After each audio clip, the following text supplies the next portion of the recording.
Good afternoon everyone, welcome to Home with Flavour channel. आज मी बनवणार आहे आंब्याचा रस। मी इथे 2 आंबे घेतले आहे। तुम्ही आंब्याची क्वांटिटी वाढवू शकता, बाकी प्रोसेस सेम आहे।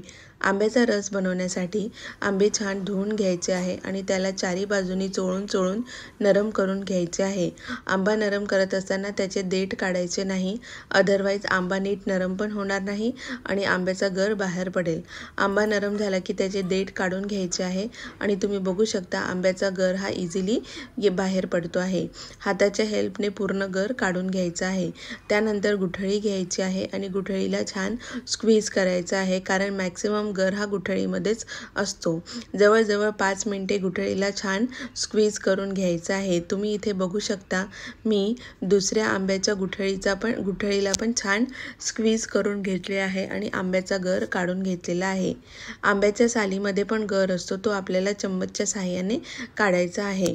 चम्मचच्या साहाय्याने जेव्हा आंब्याचा गर काढाल तेव्हा तो रेषेसारखा दिसेल, पण आपल्याला याला ब्लेंड करायचं आहे, सो आपल्याला सॉफ्ट स्मूथ असा आंब्याचा रस मिळणार आहे।